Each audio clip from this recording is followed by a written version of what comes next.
Alors, c'est parti. Bonjour tout le monde. J'espère que vous allez bien. Donc, en ce lundi 30 septembre, on vous avait promis qu'on ferait une mise à jour sur les dossiers juridiques de la Fondation. Ben, c'est l'heure de la mise à jour. En fait, c'est la semaine de mise à jour cette semaine au niveau du droit, OK, à la Fondation. Donc, toute la semaine, nous allons avoir les conférences qui ont été données par Maître Richard Goyette, Lily Monnier et Julie Lévesque pendant le 3e congrès international de la Fondation pour la défense des droits et libertés du peuple. Je devrais dire du Club des ambassadeurs de la Fondation pour la défense des droits et libertés du peuple. Ça a été un magnifique congrès dans lequel on a abordé des thématiques avec des gens, des activistes, des passionnés qui sont venus nous parler sur plusieurs sujets. Mais cette semaine, comme vous avez vu, la semaine passée, il y a 2 semaines, on a eu Valérie Bugault qui est venue nous parler. La semaine dernière, on a eu Étienne Chouard. Et cette semaine, on consacre cette semaine-là. Ça donne assez bien quand même avec le résultat qu'on a eu en Cour suprême. On fait le point, on fait la mise à jour. Et j'ai avec moi aujourd'hui Lily Monnier et Maître Richard Goyette. On va parler en fait, ce soir, du verdict qu'on a reçu de la Cour suprême. Je l'ai laissé entrer dans quelques instants. Je veux juste quand même donner mon point de vue, puisque malgré le fait que je sois président de la Fondation et demandeur sur le pourvoi en contrôle judiciaire, je veux simplement réitérer l'objectif. Vous savez qu'on a le premier pourvoi qui s'est transformé qui a été déposé avec Maître Guy Bertrand, qui a été transformé en octobre 2020 avec Dominique Desjarlais et qui a été déposé au printemps 2021, visait, dans un premier temps, à tester un postulat. On a toujours dit qu'on voulait, quand je dis on, bien sûr, j'étais chef de citoyen au pouvoir à l'époque et on voulait être dans l'action et créer une fondation qui n'avait aucun lien avec le parti politique. C'était vraiment une création citoyenne. L'objectif, c'était de dire est-ce qu'on peut se fier au 3e rempart qui est le rempart de justice? J'avais fait justement une allocution à l'Assemblée nationale, en avant de l'Assemblée nationale le 8 juin 2020. Et pour critiquer un rempart, pour critiquer un pouvoir institutionnel, il faut le tester. Il faut le tester avec les meilleurs avocats, les meilleurs experts. Et c'est ce que nous avons fait depuis juin 2020. Puis je réitérerai avec le fait qu'on a engagé Dominique Desjarlais et que par la suite, on a continué avec d'autres avocats. Au printemps 2021, on a déposé vraiment un pourvoi très complet, qui est le pourvoi le plus complet sur la COVID au Canada. Et on a cheminé dans le système juridique en cour supérieure, en cour d'appel, puis on a déposé en Cour suprême et on a eu le verdict qu'on ne voulait pas nous entendre. L'objectif ici, c'était vraiment de tester le système juridique pour pouvoir en tirer une conclusion. Est-ce que notre système de justice fonctionne bien? Est-ce que le système entend ses citoyens? Juste une petite parenthèse, le pourvoi visait à démontrer qu'il n'y avait pas de menace grave à la santé de la population et que les mesures qui avaient été décrétées par le gouvernement étaient injustifiées et démesurées dans son application. Donc, c'est pour ça qu'on avait des rapports d'experts sur tous les sujets. On a eu Dr Perron, Dr Toubiana, Claire Craig sur les PCR en Grande-Bretagne, Dr Code sur les masques, Alexandre Henrion-Code. Bref, on a eu plusieurs experts qui appuyaient la Fondation scientifiquement. Et on voulait démontrer que l'empereur était nu. On voulait avoir la contrepartie du gouvernement. Et bien sûr, on s'est rendu compte qu'on ne voulait pas nous entendre. Donc, on va aller plus loin ce matin. Ce matin, on enregistre, on est le matin, on s'excuse, on est live, là, mais j'ai avec moi Lily Monnier et Maître Richard Goyette qui vont venir nous parler justement du verdict de la Cour suprême.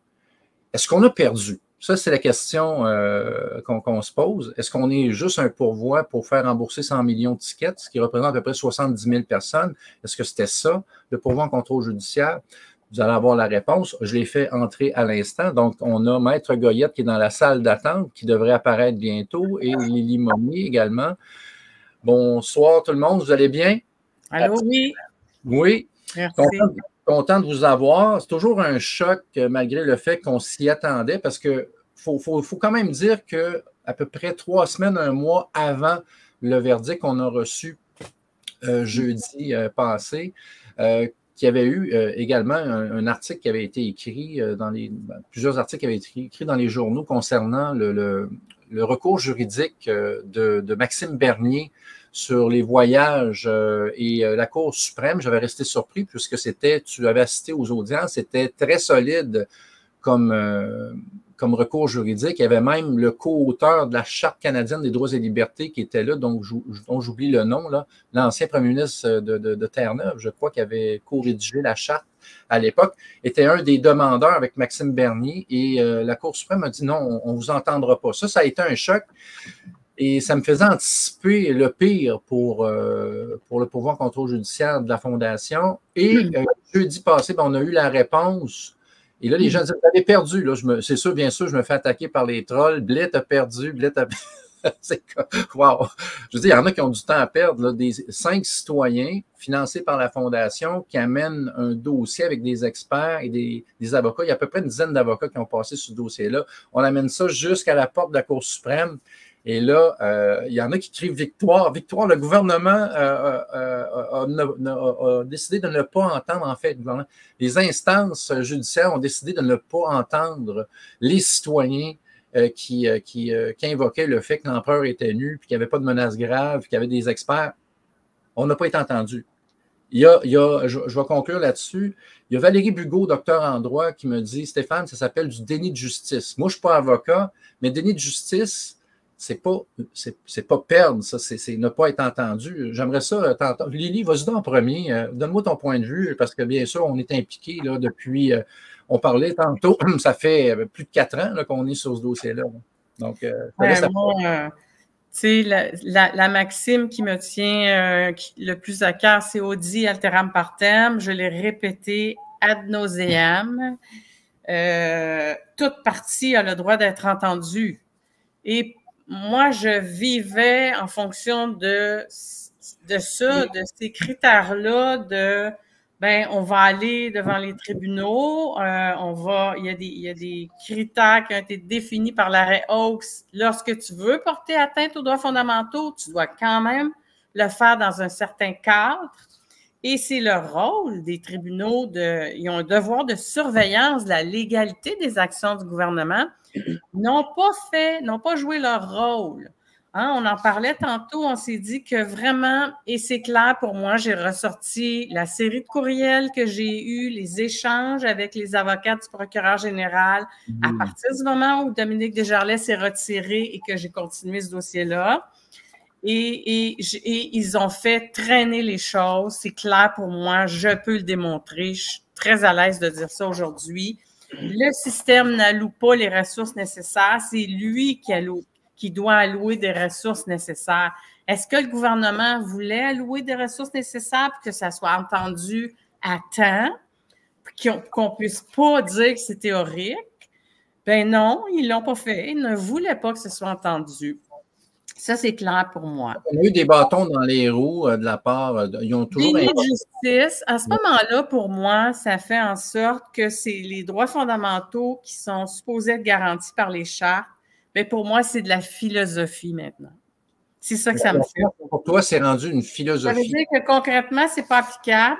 Puis on va se faire dire, c'est devenu théorique. Ah, vous n'êtes pas chanceux, ils ont aboli les mesures. Oui. Mais tu sais, ça n'a aucun sens. Il y a des dommages, Lily. Je pense à des droits fondamentaux, là. Ben oui. Tu peux pas faire ça. Tu peux pas faire ça. Puis là, toi, est-ce que quand tu lis des articles, OK, en passant, je vais donner mon point de vue, là. Je vais quand même donner aux médias mainstream qui ont baissé de 2 crans, OK, dans leur façon d'aborder les choses. Là, on n'est plus traité de coucou et de complotistes. Là, c'est 5 citoyens qui ont subi le refus d'être entendus à la Cour. Mais quand on lit l'article, encore une fois, on laisse croire que c'était juste sur le remboursement de l'intégralité des tickets émis pendant la COVID. C'est quand même tout près de 100 millions, c'est à peu près 70 000 personnes. C'est comme si on prenait chacun des citoyens de la ville de Drummondville, là, avec les enfants, 70 000 personnes, puis on leur donnait un ticket de 1200 ou de 1500 pièces. Et ça fait du monde, ça, à aller au système de justice, là, aller en cours, là, en cours du Québec, là. 70 000 personnes. Ça, je pense que les ressources judiciaires sont mobilisées de façon importante dans ce temps-là, alors qu'un pourvoi réglait tout ça. Bien, en fait, ce que tu veux dire, c'est que la Cour d'appel a dit que ce débat-là pourrait être fait par chaque individu qui a reçu une contravention. Oui, c'est 70 000 personnes. Il pourrait soulever l'inconstitutionnalité dans sa condition à lui. Ben oui, il va faire ça. Imagine là, la quantité de ressources que ça prendrait. Oui, mais oui. Et c'est pas à un citoyen seul de débourser pour ça. C'est pour ça qu'on fait des choses. C'est une forme de double pensée, ça. C'est une forme de vouloir intenter un tel recours. Et moi, je voudrais préciser que les journalistes, je trouve ça dommage, c'est toujours réducteur. Ils mettent l'accent sur quelque chose, puis influencent les gens à penser que c'est ça la réalité. Mais moi, j'en ai pas eu de contravention. J'ai pas fait, je me suis pas impliquée, je me suis pas donné corps et âme pendant 4 ans dans ce dossier-là, avec énormément de stress, puis d'énergie. Par rapport à une contravention, j'en ai pas eu de contravention. J'ai essayé d'en avoir, là, puis ça n'a pas fonctionné. Je vais juste faire une petite liste qui est même pas exhaustive, là. Il y a eu 100 millions de tickets, effectivement, financiers. C'est quand même 70 000 personnes, ça fait du monde. Il y a eu 6 700 décès en CHSLD avec un blâme du protecteur du citoyen. Il y a eu des milliers de faillites. Il y a eu des gens qui étaient plus capables de travailler parce qu'on exigeait qu'ils soient vaccinés. Il y a des gens qui ont été obligés de se faire tester avec des tests PCR alors qu'on a un jugement, on va en reparler dans une autre capsule, un jugement en cour d'appel d'Ontario qui dit que c'est illégal d'introduire un objet étranger dans le corps de quelqu'un. Hein, donc, mais on nous a quand même forcés à ça. La violation des dossiers médicaux. Hein, je veux dire, lorsqu'on exige un passeport sanitaire, on dit « es-tu vacciné ?» contre la COVID. Donc, on sait que Julie Lévesque a un recours là-dessus. Interdiction de voyager à l'intérieur du pays. Les masques, le ridicule des masques dans un restaurant. Okay, non seulement on te demande ton passeport sanitaire, mais si tu es debout, tu mets un masque, puis si tu es assis, tu n'en mets pas. Mais si tu es assis sur un tambouret, puis tu es à la même hauteur que l'autre, tu peux quand même l'enlever. Donc, ici, c'était ridicule. Totalement loufoque. Ouais. Et moi, c'est pour ça que je me suis battue. C'est pour le respect des droits fondamentaux.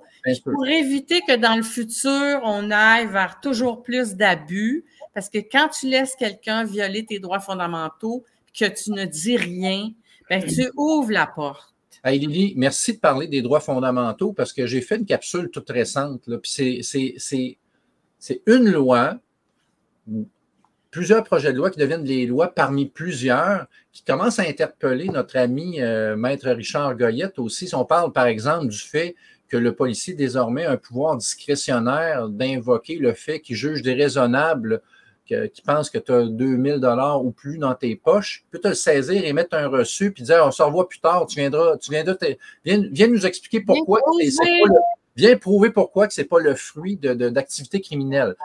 Ici, là, on n'est pas la fondation pour la COVID. OK? Ça je pense qu'il faut comprendre que oui, la COVID, ça a été un événement incroyable au niveau international pour nous faire voir que, wow, OK, si on ne se réveille pas, on risque de se voir amputer nos droits de façon assez rapide. On l'a vécu, il y a eu les conséquences de ça. Là, ils ont comme retiré le pied sur la pédale à gaz, mais on sait qu'ils vont revenir là, parce qu'ils ont créé un organisme de prévention des pandémies au fédéral. Je pense qu'il faut allumer, là, mais ça, c'est pandémie, mais il y a d'autres choses aussi. Là. On est la Fondation de la défense des droits et libertés du peuple. On est censé s'appuyer sur des droits garantis par une constitution.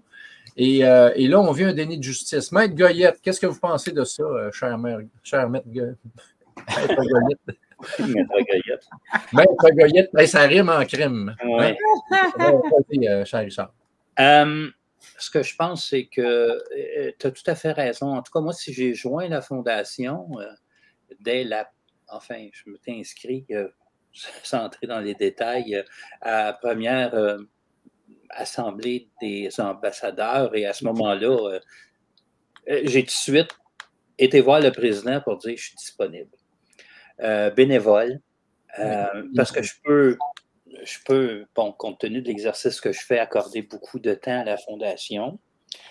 Je suis d'accord et c'est pour moi assez, je ne dirais pas angoissant, parce que, mais de voir, c'est triste et disons inquiétant de voir de quelle façon présentement les États, c'est pas propre au Canada et au Québec, les États de plus en plus interviennent dans la vie des citoyens et dans le privé des citoyens. C'est pas juste dans les aspects publics, la citoyenneté, mais dans l'aspect privé de l'être humain qui compose notre société.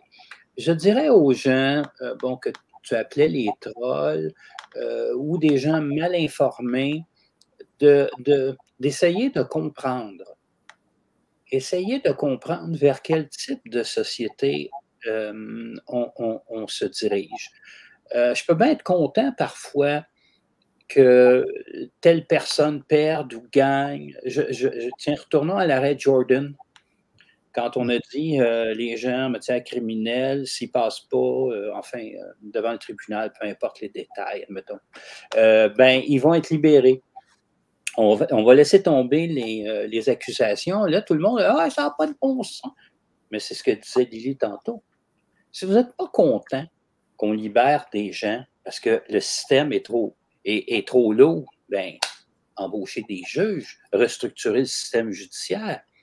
Là, il vient d'arriver la même chose. Ça a été trop long pour être entendu.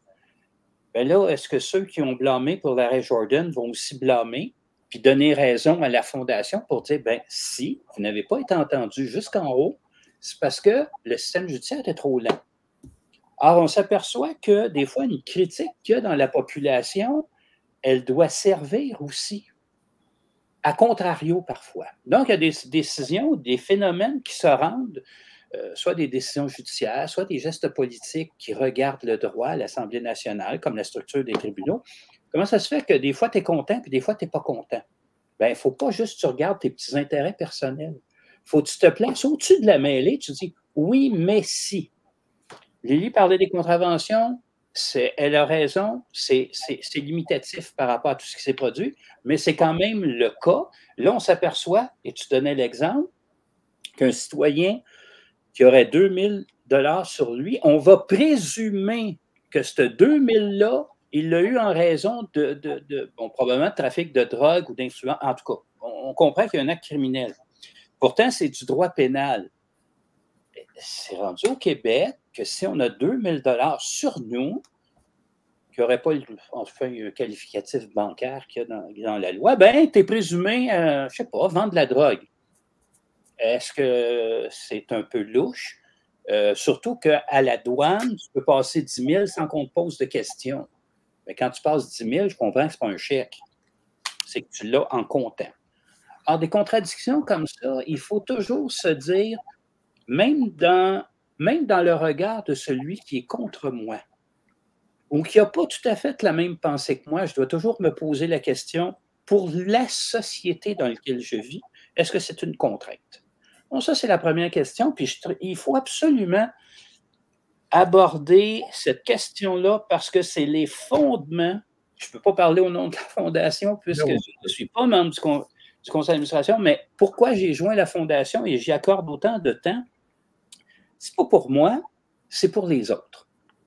C'est pas compliqué. Je suis chanceux dans la vie, mais je vois des citoyens parfois qui n'ont pas la parole, qui n'ont pas les moyens, qui peuvent pas se payer un avocat, et ils sont laissés pour compte. Non, la Fondation, son rôle, c'est la Fondation pour la défense des droits et libertés du peuple. Bon, quand j'analyse le nom, là, je regarde ça, c'est pas l'association des trolls, puis c'est pas l'association des débiles mentaux.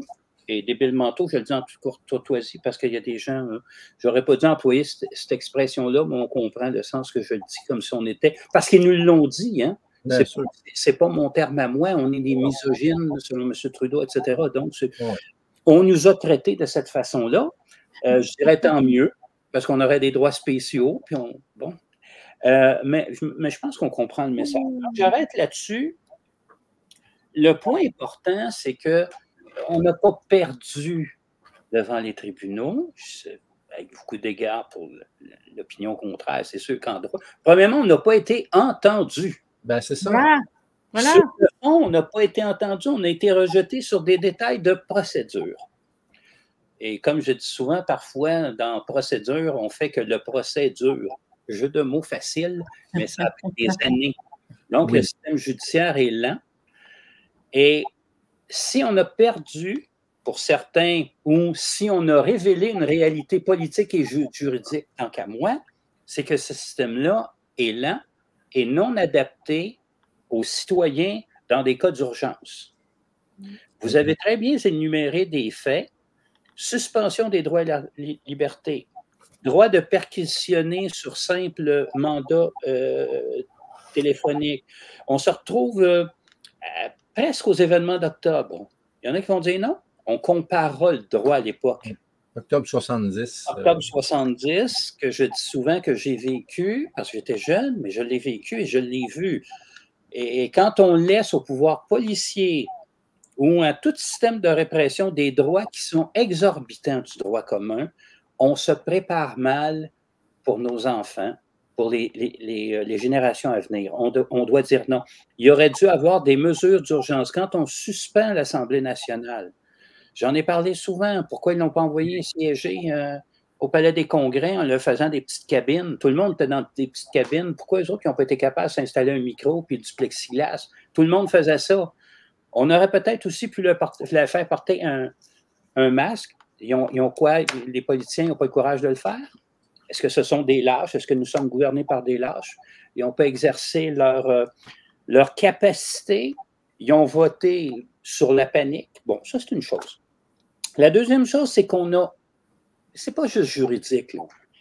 Il faut voir qu'en arrière... C'est important, ça, de le préciser. C'est la notion de société libre et démocratique. J'en parle souvent, dans notre charte fédérale, on dit qu'on ne peut pas limiter les droits, sauf, puis là, je coupe des mots, là, sauf si ça s'explique dans une société libre et démocratique. Ben là, c'est rendu que tu peux fermer une province, un pays et le monde, y compris là, injecter un produit chimique à des gens, y compris faire des tests PCR qui est intrusif. Ça va contre la charte provinciale, contre la charte fédérale, contre le droit civil, notre code civil. Puis on me dit non, ça s'explique dans une société libre et démocratique. Mais voyons donc, on ferme un pays que d'institutions démocratiques. Et on dit non, ça s'explique, écoutez, puis on vous entendra même. Je suis content que tu amènes ce point-là parce que la fameuse charte, l'article 1, il y a un cheval de Troie là-dedans. Oui. Un cheval de Troie qui fait en sorte que tout le reste tombe. Le fameux arrêt Hawkes a indiqué comment interpréter la charte, mais ce qu'on peut voir là-dedans, c'est que le gouvernement, il peut toujours justifier dans le cadre d'une société démocratique des mesures antidémocratiques. Oui. À un moment donné, c'est comme... c'est de la double pensée. Ça se contredit, je trouve. Là. Et c'est ça, parce que si on compare aux États-Unis, qui n'est pas toujours un exemple, eux autres, tu as la liberté de parole, puis tu as l'intégrité corporelle. Là. Il n'y a pas de limite dans une société démocratique. Tu as le droit de dire ce que tu veux. Tu pourras peut-être en payer le prix si tu fais de la diffamation. Oui. Tu pourras peut-être payer le prix si tu dis n'importe quelle connerie. Oui, dommage, oui, c'est ça. Mais tu sais, à un moment donné, sauf que là, comment, en plus de ça, prenons d'autres, le fait d'empêcher les gens de s'exprimer. Je vais donner un autre exemple. On peut se poser la question, avec beaucoup d'égards, mais est-ce que les juges, par exemple, les membres politiques ou la société, etc., vivent dans la même société que nous? Ben, la réponse va être oui, voyons. On ne baigne pas dans un milieu dangereux alors que tout le reste, c'est les esprits libres et éclairés. Là. Il n'y a pas eu de débat au Québec. Il n'était pas permis de débattre au Québec des questions scientifiques. Comme il n'a pas été permis de le faire devant les tribunaux, parce qu'on ne nous a pas entendus sur le fond. On nous a rejetés sur une question de procédure. C'est important de le dire. On pourra donner plus d'explications pour les gens qui veulent. C'est ça qu'on répète, hein? On n'a pas perdu, on n'a pas été entendu, on n'a pas perdu, on n'a pas été entendu. Puis ça va faire en sorte de nous ouvrir une porte tantôt. Continue. Ils ont refusé de nous entendre. Déni de justice. OK, ça, là, je pense qu'à un moment donné, ça faut le répéter plusieurs fois, parce que je sais que les terminologies juridiques, les gens, à un moment donné, ils perdent le fil. On n'a pas perdu, on n'a pas été entendu, on appelle ça un déni de justice, et la Fondation ne s'écrase pas sur un déni de justice. Justement, son rôle, c'est de vous amener à comprendre ça, puis de prendre action pour que dans une société, à moyen et long terme, qu'on a vu. Ça n'arrive plus. Que ça n'arrive plus. Donc, comprenez là, qu'on ne disparaît pas. Il y en a qui disent hey, c'est fini la Fondation. Bien, voyons donc, ce n'est qu'un début. Ce n'est qu'un début. On va continuer. Oui, parce que si on laisse aller, on aura perdu. Ben oui. On aura perdu. Bien sûr. Mais revenons à nos membres des tribunaux. Est-ce qu'il n'y a pas eu de débat scientifique au Québec? Ce n'était pas permis. On se souvient, les journalistes disaient même quittez vos amis, quittez vos parents. Si jamais ils ne pensent pas comme vous, c'est des... Bon, je ne donnerai pas les qualificatifs. Des coucous. On a même fait dire à des enfants, on a même fait dire à des enfants qu'il fallait mettre ces gens-là en prison. Donc, on prépare... Pas Julie, comment elle s'appelle? Snyder. On est déjà en train de formater les enfants pour le futur, de faire accepter la prison si jamais tu n'es pas d'accord avec moi. Donc, on est dans une société où il n'y a plus de débat. La question qui va se poser, quand les juges ont dit, par exemple, pour nous rejeter, que la pandémie, elle était de connaissance judiciaire. Moi, je pense qu'elle ne peut pas, la pandémie, être de connaissance judiciaire parce qu'il n'y a pas eu de débat. Et la connaissance judiciaire, c'est la connaissance courante. Quand il y a beaucoup de soleil l'été, ça peut monter à plus de 20. L'hiver, habituellement, au Québec et surtout dans la région de la Côte-Nord et de la Gaspésie, il y a beaucoup de neige. C'est ça, la connaissance judiciaire. C'est des évidences. Hein? On ne peut pas faire une objection, dire « Ah, monsieur le juge, je pense que ce n'est pas vrai qu'il a pu glisser parce que l'hiver, il fait beau. » Non, non, non, on sait qu'il peut avoir de la glace. Tu t'auras à démontrer qu'à ce coin-là, il y en avait, mais bon, OK, on comprend, là. Est-ce que, et j'aimerais que n'importe quel juge, avec beaucoup de respect pour la magistrature, je n'ai pas de problème, et n'importe quel procureur vienne nous expliquer le vaccin ARN, etc. Mm-hmm. Ça, j'ai un souci de ça. J'ai un souci où, par exemple, l'État va contrôler l'information scientifique en disant celle-là est bonne, celle-là n'est pas bonne. Premièrement, la santé publique. Et deuxièmement, s'il y en a qui veulent dire ben non, santé publique, vous êtes une institution publique, mais ça se peut que vous n'ayez pas raison et voici, on veut se faire entendre devant le public, on va lui dire non. Ça veut dire, je ne blâmerai pas la magistrature si on pensait que. Ils ont pensé la même chose que 90% des citoyens du Québec. Ils ont pensé qu'il fallait avoir peur, que c'était dangereux. Est-ce que, par exemple, on pourrait savoir, est-ce qu'il pourrait être de connaissance de savoir si on a exigé, par exemple, que des membres de la magistrature se fassent vacciner? Est-ce que c'est possible? Est-ce qu'ils ont eu, pas des pressions, mais est-ce que la santé publique, par exemple, a été leur expliquer ce qu'était bien là, c'était plus de connaissance judiciaire. Si la santé publique a été obligée de leur expliquer c'était quoi les vaccins puis le COVID, c'était plus de connaissance judiciaire. Est-ce qu'on leur a fait, excusez-moi, là, est-ce qu'on leur a fait peur? Est-ce qu'ils ont eu l'opportunité, les membres de la magistrature, d'entendre le pour et le contre au cas que dans leur salle, il se passe quelque chose, au cas qu'ils reçoivent un procès? Vous comprenez? Moi, je n'essaie pas de blâmer. J'essaie de comprendre. Et à mon avis, il n'est pas normal que dans une société, on ne puisse pas, surtout une société qu'on dit libre, on est tellement libre et démocratique que parfois on peut enlever des droits des personnes. Il faut que tu sois libre et démocratique en maudit, là, pour mettre ça dans une charte. Habituellement, tu es libre. Hein? Tu es libre. Ouais. Tous les humains naissent libres et égaux en droit et en dignité.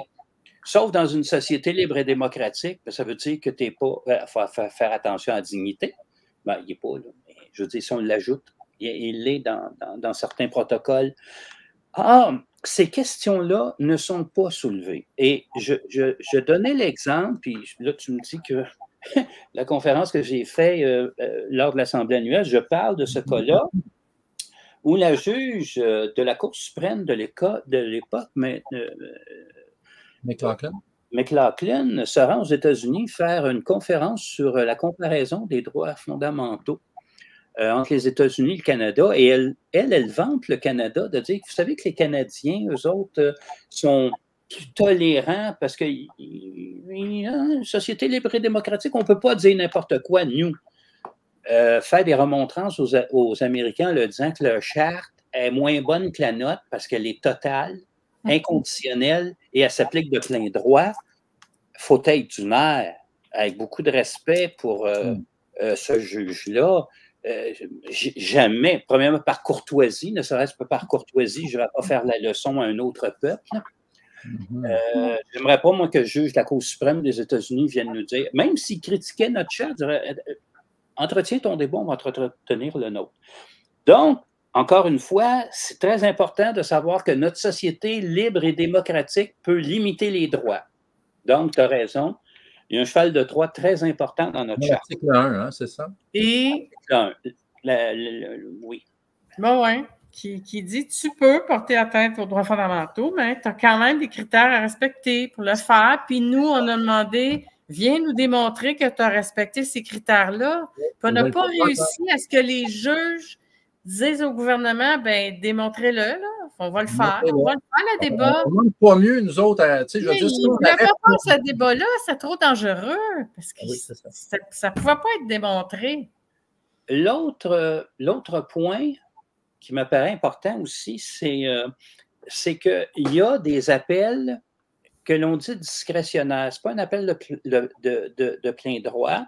Et dans notre cas, parce que les délais étaient passés de notre part, là, parce que la crise était finie, on devait savoir si c'était discrétionnaire ou pas, si ça avait encore de l'intérêt. Donc, fermer le Québec, donner des amendes, introduire des objets dans notre corps, obliger des gens à recevoir des vaccins, être congédiés, perdre ton emploi. Ça, là, c'est... Bon. Mais on a vu... C'est ça pour semble-t-il, du côté juridique, d'entendre ça. C'est ça parce que je cite souvent un autre cas, parce qu'ils ont décidé, nous autres, c'était discrétionnaire, puis on devait le rejeter. Cette discrétion-là nous permettait de le rejeter parce que c'était fini. Et pourtant, dans une autre affaire que je cite souvent, qui est l'affaire d'Aigle contre Tremblay ou Tremblay-Daigle, c'est le cas d'une personne qui ne veut pas avoir un enfant, une dame qui ne veut pas avoir un enfant, son chum l'a abandonné, etc. Et ce monsieur-là se pourvoit devant les tribunaux pour dire non, il faut qu'on ait l'enfant, voici, etc., etc. Et pendant l'instance, pendant qu'ils sont devant le tribunal, la journée où ça se plaide, on apprend que madame s'est faite avorter. Donc, le débat était théorique. C'est plus théorique que ça, là. Ben, oui, il n'y a plus de bébé, il n'y a plus de fœtus. C'est, comme tu dis, Lily, plus que ça, je ne sais pas c'est quoi, là. Et ils ont décidé d'entendre la cause pareille dans le même cas de cette idée-là de la discrétion parce que c'était très important. Je ne dirais pas que ce n'était pas important. Je vais juste dire, j'essaie de comprendre dans quelle mesure le pourvoi de la Fondation n'était pas aussi important compte tenu de tout ce que j'ai dit, qu'on a mis le Québec en tutelle. On a empêché des citoyens, etc., etc. Je ne me répéterai pas. Et là, la même discrétion ne permet pas d'entendre. Est-ce que c'est 2 poids, 2 mesures? Comment ça se fait que là... Alors, quand tu as un pouvoir discrétionnaire, je pense qu'il ne devrait plus avoir ce pouvoir discrétionnaire-là. Quand c'est une question d'intérêt, tu entends les gens. Et est-ce que c'était plus important? Est-ce qu'on peut se poser la question des fois s'il n'y a pas des dossiers à la mode? Au moment où on discute beaucoup de l'avortement, bon, ben, oui, on va trancher, fait qu'on va prendre l'opportunité de trancher ce débat-là. J'oserais dire oui, moi. Alors que là, c'est fini, tu sais, parle-nous d'autres choses du COVID, premièrement, parce que ça irait très loin si nous avait entendu. Et Dans ce cas-là, et pour tous les gens de la société, peu importe le poste que l'on occupe, quel est le poste, la fonction qu'on occupe. Moi, j'aime bien cette phrase de Frédéric Nietzsche qui dit « Opinion publique, paresse privée ». Je pense que la fondation ne fonctionne pas sur une vague ou ne se laisse pas aller sur une vague qui est l'opinion publique. Oui, on va sur des dossiers qui regardent la santé démocratique du Québec. Parfois du Canada, on se rend Cour suprême, mais principalement notre droit. Oui, ben notre terroir d'action, c'est le Québec. Ben, toute la santé, l'éducation, etc., c'est beaucoup plus de juridiction provinciale, mais j'en fais pas de cas sur. C'est pas une question nationale, c'est une question d'opportunité. Là, c'était la santé. Or, fondamentalement, je le réaffirme, nous avons raison. 2, nous n'avons pas perdu. Et je pense que nous devons poursuivre la lutte. Ce qui nous amène à vous ouvrir une porte, on va vous en parler. Bien sûr, là, on est au niveau d'exposer la fameuse Charte canadienne des droits et libertés. Est-ce que c'est un beau texte philosophique, comme le disait Lélie Monnier? Est-ce que ça protège vraiment? Là, nous, on l'a testé, puis on va vous dire que non, ça ne protège pas. Il y a un cheval de Troie là-dedans et ça doit être exposé au niveau international. Donc maintenant, on va étudier la situation, on va prendre un petit recul, on reste toujours, bien sûr, on va vous tenir au courant à l'affût et ça, on ne prendra pas des mois et des mois, là, mais on veut analyser, on veut exposer le gouvernement, mais surtout la charte qui est au-dessus du gouvernement. On veut exposer ça et on le réitère, il y a une nécessité de refonte en profondeur de nos institutions. La charte en fait partie. Et le système de justice en fait partie, le système politique en fait partie. Au niveau politique, je pense que c'est évident, les gens voient que le système parlementaire, où est-ce que le législatif et l'exécutif là, sont tous mélangés, puis que ça va toute discipline de parti. Peu importe, même les partis, on a vu les partis pendant la COVID qui n'étaient pas les partis au pouvoir au Québec votaient dans le même sens que le parti. Donc, il s'est passé quelque chose d'assez étrange dans cette crise-là. On va découvrir un jour ce qui était derrière ça, j'en suis convaincu. On va voir la vérité. Mais pour l'instant, la Charte canadienne des droits et libertés, notre constat, c'est que c'est une charte philosophique qui ne protège pas les droits des Canadiens. Ça, je le dis, là. C'est une charte philosophique qui ne protège pas les droits canadiens. Et quand vous allez sur le site du gouvernement du Canada, puis vous voyez la charte, là, ça fait X années, là, la charte, là, puis ils sont contents. Je crois 42 ans, là, la charte, là, j'ai cru voir ça. Là. Et c'est 1982, la charte. Moi, c'est ça. Donc, c'est ça. Ça ne protège pas le citoyen, mais c'est ça, 42 ans. Et il faut aller au-dessus du système canadien pour faire valoir ça. Maintenant, on va étudier. Là, il existe des pactes civils et politiques. Il existe différents pactes. Maître Goyette avec Maître Lamarre. Moi, il y a un point que j'aimerais amener. Richard, tu pourras me confirmer. Moi, j'étais sous l'impression que pour pouvoir aller éventuellement vers un tribunal à l'international, on doit avoir épuisé tous les recours qu'on avait ici, là, au Québec et au Canada. Je ne sais pas si je me trompe, parce que je sais qu'il y a des gens qui pensent qu'on a perdu notre temps à cause du résultat. Il y a des gens qui sont dans le résultat, qui n'ont pas nécessairement une vision, puis qui ne voient que ici, maintenant, puis qui ne sont pas conscients. Moi, je pense qu'on se devait d'aller jusqu'au bout ici, pour pouvoir éventuellement aller soumettre ça à l'international, dire, regarde, on ne réussit pas dans notre cours, là. Ça ne fonctionne pas. C'est-à-dire, on n'est pas, ça dépend. Les tribunaux internationaux, il y en a en matière de santé, en matière de droits de la personne, en matière de droit de travail, en droit commercial, etc. Donc, on n'a pas toujours, dans tous les cas, à épuiser les droits. Okay. Maintenant, le temps a joué en notre faveur. Admettons même qu'on aurait pu y aller d'urgence. Moi, je suis d'accord que le fait d'avoir épuisé le droit ici nous justifie et il n'y a personne qui va pouvoir nous blâmer de ne pas avoir été dans notre droit d'amener ça sur le plan international. Bon, ça, c'est la première chose. La deuxième chose, le temps joue en notre faveur parce qu'il y a plein de révélations qui sont faites maintenant. Tout à fait. Ça, c'est important. Il y a de plus en plus d'études qui sortent, de poursuites qui sortent contre les fabricants de vaccins au niveau épidémiologique, au niveau des cas révélés, au niveau des scientifiques qui commencent... Les effets secondaires.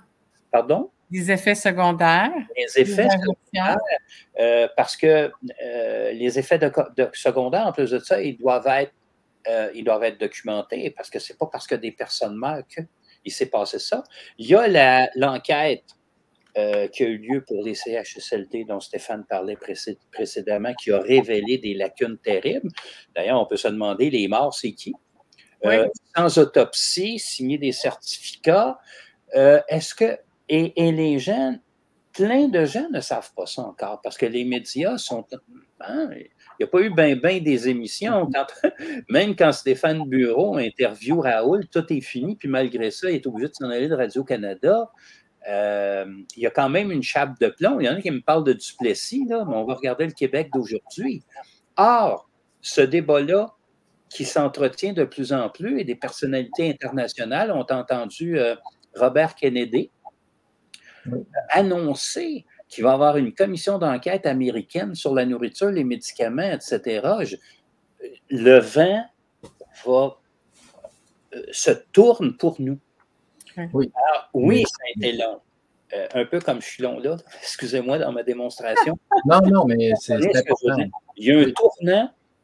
Dans le fond, on a démontré qu'il y a des lacunes dans notre système judiciaire. Présumons que tout le monde est de bonne foi, là. Présumons que tout le monde est de bonne foi. Tout le monde qui ont voulu faire leur représentation était de bonne foi, les tribunaux, etc. Présumons la bonne foi. C'est ça notre droit. Nous autres, on ne fera pas comme les autres. On n'ira pas dire c'est une gang de pourris, puis c'est une gang de bandits, puis ils ne connaissent rien. On va regarder la société telle qu'elle est, la chape de plomb qu'il y a sur notre société, le fait de ne pas avoir été informé scientifiquement, le fait d'avoir induit des gens en erreur, ça, c'est maintenant démontré. À cette heure, on se retrousse les manches, oui. On va travailler, puis on va faire nos démonstrations, puis s'il faut aller au niveau international, je pense qu'on va y aller. On va y aller. Puis ici, il ne s'agit pas c'est pas le volet, comme plusieurs pensent, là, le volet criminel des acteurs. On ne va pas là. On veut juste démontrer que la charte et les institutions ne font pas leur travail. Voilà. OK? Puis s'ils ne font pas leur travail, les changer. Ça fonctionne. Là, je donne un exemple. Un tribunal là, statuerait que la charte et que les institutions n'ont pas fait leur travail. Est-ce que ça a un impact quand même de recevoir un verdict que tu n'as pas fait ton travail quand tu t'appelles le Canada et que tu te vantes d'être le meilleur au monde? Ouais. Le poids des tribunaux internationaux dans ce domaine-là, ce sont comme, est-ce qu'on peut dire des blâmes? C'est plutôt de dire, vous avez failli.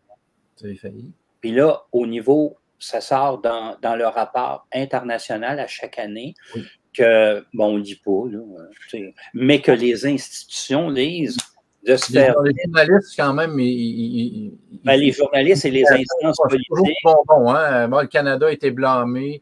Voilà. Bon. Et ça donnera aussi la possibilité de parler aux oppositions sociales, la Ligue des droits, nous, d'autres groupes qui diront, change ton droit. Maintenant, vous savez très bien que modifier la Constitution canadienne, M. Trudeau a arrangé de manière à ce que ce soit à peu près irréalisable. Ça prend un certain nombre de provinces avec etc. etc. Là, la formule d'amendement est assez terrible. Et on nous l'a imposé. Il ne faut pas oublier là, que la Constitution nous l'a imposé. Donc, lorsqu'il y a un blâme, y a-t-il des recommandations qui viennent? Il y a des recommandations. C'est arrivé de mémoire, je pense, dans une négociation dans le secteur public, le tribunal, parce qu'il y a l'Organisation internationale du travail. Tout ça découle de la Charte de 48 de l'ONU. Après ça, il y a eu... il y avait eu celle de 45, de 48, et après ça, il y a eu des pactes internationaux. On a créé l'Organisation mondiale du commerce, l'Organisation mondiale de la santé et l'Organisation internationale du travail. Il y en a, je ne sais pas combien. Il y en a une pour les enfants. Et quand il y a un blâme, enfin une situation qui déroge aux protocoles internationaux, c'est un peu gênant. Donc, dans le cas si je me souviens, puis je ne veux pas faire d'erreur, le gouvernement du Québec n'avait pas négocié de façon véritable avec les gens de la santé. Ils ont eu un avis qui l'avait contredit les pactes internationaux et le gouvernement du Québec avait réouvert les négos. Okay. Donc, il n'était pas obligé de le faire. Sinon, il n'y aurait pas de dictature dans le monde. Là, ça met de la pression. Moi, je pense que c'est important de continuer à maintenir la pression. Moi, je pense que oui, parce que c'est un peu gênant. Tu sais, il y a des cas, l'Organisation mondiale du commerce, dans le cas du bois d'œuvre, puis là, c'est des affaires qui ont été très compliquées, puis les taxes, puis bon. Mais quand tu te fais dire que tu n'as pas respecté les libertés fondamentales, je pense que tu n'as pas bien besoin de... Tu peux te vanter après de dire que tu es le meilleur au monde. Moi, je pense que le peuple, Fondation pour défense des droits et libertés du peuple, ben c'est les libertés, la défense de ça. Puis là, tu te fais dire à ce monde-là qui porte ce logo-là avec ce nom-là, qui n'ont pas respecté les droits, la liberté du peuple, ben, je pense que tu viens de... peut-être c'est pas impératif de faire de quoi, mais c'est gênant de ne pas le faire. Et la gêne au niveau international pour un pays comme le Canada, ben c'est aussi terrible qu'un jugement défavorable. Bon, ben on va vous tenir au courant, chers amis, pour la suite des choses. Encore une fois, je pense qu'on a été clair. Il y a eu déni de justice. On n'a pas perdu, on n'a pas été entendu. Il fallait distinguer, il fallait mettre les choses au clair là-dessus. Est-ce qu'on a le moral? Bien sûr qu'on a le moral. On est là, puis on sait dans quel système on vit. Et puis, on a une très belle équipe. On a des activistes qui sont soudés, qui travaillent très fort ensemble. Puis c'est un beau travail d'équipe, la Fondation. Puis c'est le fun parce qu'on a tous nos forces, on met ça en commun. Et bien sûr qu'on garde le moral, bien sûr qu'on est déçu de ne pas être entendu, mais on s'y attendait. C'était une probabilité qui était là. Et bon, c'est arrivé. Mais la Fondation est là pour rester, elle est pérenne et elle est là justement pour exposer le système puis tenter de faire en sorte qu'il y ait du changement qui se produise, du changement en faveur du citoyen. Donc, merci Lélie Monnier d'avoir été présente. Moi, je veux dire, ben merci d'être là toi aussi, puis d'avoir créé cette fondation-là, puis d'avoir eu la vision, puis d'avoir tenu ça au bout de tes bras, entre autres sur le plan financier. Tu sais, moi, si tu n'avais pas été là pour t'occuper de ça, je ne serais pas là. Je veux juste donner quand même une bonne nouvelle aux gens. Là, okay? Dans le pire moment, parce que quand c'était on était dans le pire de la crise, il fallait engager des experts. Il n'y a personne au Québec qui voulait faire des rapports parce qu'on sait ce qui arrive à ceux qui parlent. Hein? Patrick Provost le vit. Et puis, on a des messages clairs. Là. Moi, j'ai été radié à vie. Tous ceux qui parlent, ils prennent la gun, puis ils traînent ton gars, c'est pas long. Là. Ça, c'est imagé ce que je dis. Donc, on est allé en Europe, on est allé en Grande-Bretagne, en France, en Suisse, en Colombie-Britannique, en Alberta, chercher des experts. Ça a créé ce qu'on appelle un déficit, c'est-à-dire qu'on avait des comptes à payer, puis on n'avait pas l'argent pour les payer, mais ils ont décidé de faire le travail. Puis nous, notre objectif, c'est de garder un bon lien puis de les payer. Donc, au pire moment, on avait un déficit cumulé de 435 000. Ça, c'est il y a 3 ans. Et en date où on se parle, on est à 121 000. Donc, on a réduit de plus de 300 000 le déficit. On va dans le sens contraire des actions du gouvernement qui, eux, font monter le déficit puis la dette. Nous, on baisse la dette, on baisse les déficits et on a comme actif, c'est peut-être pas dans les livres, là, mais on a un très bon réseau avec des experts. On a aussi, au-delà des experts, tous nos amis qui sont venus nous visiter au Québec avec qui on garde des liens. On a toute l'équipe qui, à force d'avancer dans le temps, on voit ceux qui restent là, comme Lélie Monnier, Julie Lévesque, Maître Goyette, Patrick Lamarre et son associé, le conseil d'administration, les ambassadeurs, tout ça, les liens avec les organisations qui ont été présentes, même chose pour Richard, au tournoi de balle de la Fondation. Oui, on a du plaisir, mais il y a toujours un objectif derrière ça. Puis c'était pas de faire un excédent de 2000 $ comme on a fait, puis de le distribuer aux organismes. Ils n'ont pas besoin d'avoir 500 $ chaque. L'objectif, c'était de dire, on veut tisser des liens dans la collaboration. Chacun a ses forces. On donne l'exemple du tournoi le tournoi, ben, on avait Théovox, ils ont une approche de protection des droits, mais une approche plus spirituelle. Le PPC, ils ont une approche politique, ils sont dans l'action politique. Réinfo Québec, dans l'approche scientifique. La Fondation, l'approche juridique, mobilisatrice de masse. Réunir les organisations ensemble. Il faut s'unir, il faut aussi, comme le dit Louis Fouché, accepter qu'on est différent. Et même dans les cas extrêmes, il parle de putain de facteurs humains que l'on doit accepter. Donc, il faut trouver nos points de convergence, travailler en équipe. Et la Fondation, c'est ce qu'elle fait depuis 2020. Il y a beaucoup de gens qui disent Stéphane Blais, c'est l'équipe. La Fondation, c'est une entité à part de Stéphane Blais. Il y a un conseil d'administration, il y a des ambassadeurs, il y a des experts, il y a des avocats, il y a des bénévoles, et ça fait en sorte qu'on souhaite une pérennité à cette organisation-là, justement, parce qu'elle est nécessaire dans un contexte où on constate qu'on a une charte qui est simplement théorique. Moi, je ne suis pas quelqu'un qui aime faire peur, mais des fois, quand on y pense, on se dit « Ouh, c'est pas trop sécurisant, cette histoire-là. » Il y a un déferlement totalitaire dans ma perception à moi. Moi, pour finir, je veux dire que je n'ai aucun regret. Mais non. Malgré le résultat j'aurais souhaité, moi aussi, qu'on puisse être entendu, c'est certain, mais j'étais là, j'étais debout pendant ce temps-là, j'étais vivante, je participais, j'ai essayé, puis j'étais vivante, debout, puis ça, c'est super important pour moi, en équipe, avec une magnifique équipe, avec des idéaux élevés. Voilà. Il y a Nietzsche, justement, tu as référé à Nietzsche, Richard Goyette, qui disait « Ce qui ne tue pas fait grandir ». Moi, pour moi, là, des fois, on n'était pas loin d'être mort, au sens de se faire frapper, mais en même temps, le travail d'équipe et la synergie d'équipe nous donne une énergie pour continuer.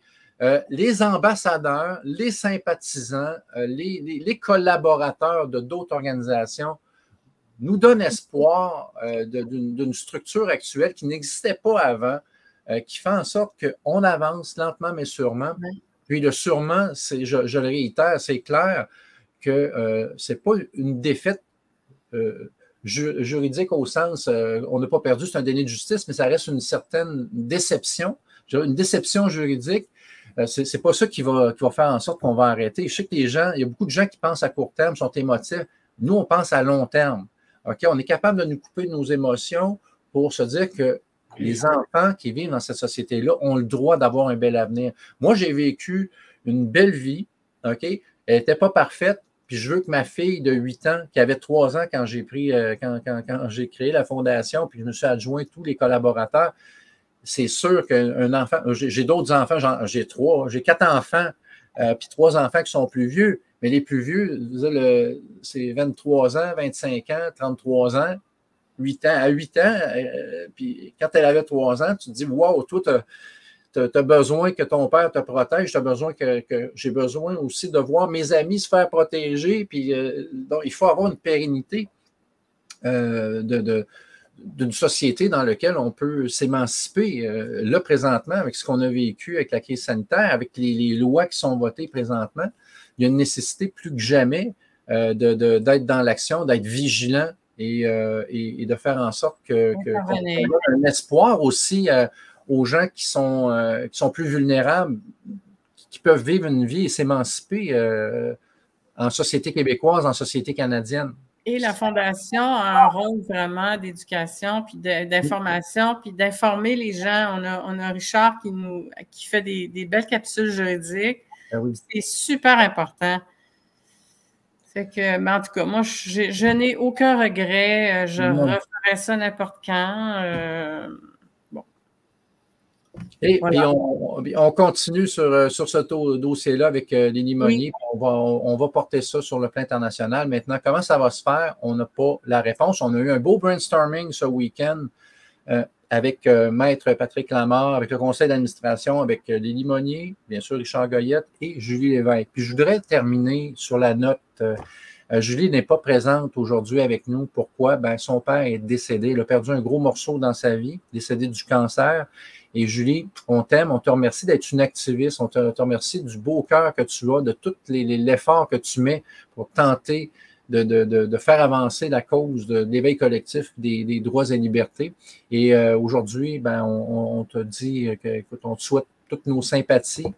On est très triste pour ce qui est advenu de ton père, puis on souhaite que tu vas recouvrir le son. On est de tout cœur avec toi, on t'aime, puis ben, écoute, repose-toi bien, chère Julie. On sait que tu veux pas lâcher le combat, mais là, tu as un moment pour toi. Et puis, au nom de toute l'équipe de la Fondation, du groupe Noyau et de tous les sympathisants de Julie Lévesque, ben, on souhaite nos sincères sympathies. Voilà.